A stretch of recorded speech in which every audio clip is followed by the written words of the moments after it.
Hello guys, in this video I'm going to show you how to display the name of the game on the Dominoes application.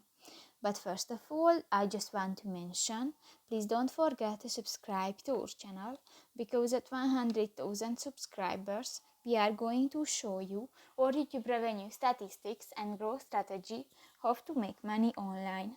So let's jump into it. First of all, open the application on your device.